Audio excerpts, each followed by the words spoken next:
ನಮಸ್ಕಾರ. ರಾಷ್ಟ್ರ ಕ್ರಾಂತಿ ನ್ಯೂಸ್ಗೆ ಸ್ವಾಗತ. ಕಾಲಕಾಲೇಶ್ವರ ಗ್ರಾಮದಲ್ಲಿ ಅಥರ್ವ ನವೋದಯ ಕೋಚಿಂಗ್ ಸೆಂಟರ್ನಲ್ಲಿ ವಿಶ್ವ ಪರಿಸರ ದಿನಾಚರಣೆ. ಗಜೇಂದ್ರಗಡ ತಾಲೂಕಿನ ಕಾಲಕಾಲೇಶ್ವರ ಗ್ರಾಮದಲ್ಲಿರುವ ಅಥರ್ವ ನವೋದಯ ಕೋಚಿಂಗ್ ಸೆಂಟರ್ನಲ್ಲಿ ವಿಶ್ವ ಪರಿಸರ ದಿನಾಚರಣೆಯನ್ನು ಆಚರಿಸಲಾಯಿತು. ವಿಶ್ವ ಪರಿಸರ ದಿನಾಚರಣೆ ನಿಮಿತ್ತವಾಗಿ ಅಥರ್ವ ನವೋದಯ ಕೋಚಿಂಗ್ ಸೆಂಟರ್ ಪ್ರಾಚಾರ್ಯ ಡಿಸಿ ತಾಳಿಕೋಟಿ ಅವರು ಗಿಡಕ್ಕೆ ನೀರುಣಿಸುವ ಮೂಲಕ ಚಾಲನೆ ನೀಡಿ ಮಾತನಾಡಿದರು. ಪರಿಸರ ಕಾಳಜಿ ಕೇವಲ ವರ್ಷದಲ್ಲಿ ಒಂದು ದಿನಕ್ಕೆ ಮಾತ್ರ ಸೀಮಿತವಾಗಬಾರದು, ಅದು ನಿತ್ಯದ ಕಾಯಕವಾಗಬೇಕು ಎಂದು ಹೇಳಿದರು.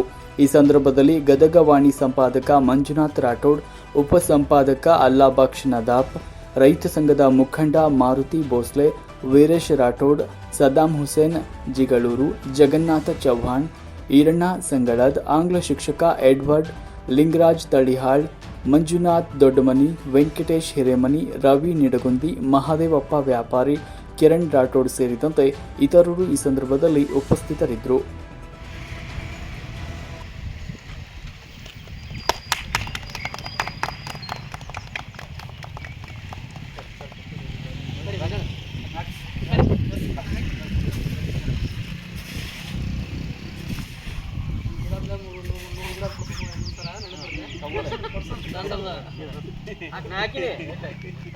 ಪನಿಷ್ಮೆಂಟ್ ಸಿಗಲ್ಲ ಕೊಟ್ಟರು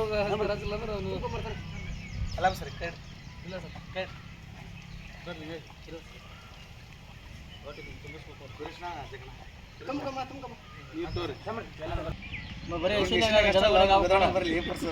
ಏ ಬಂದೈತ್ರಿ.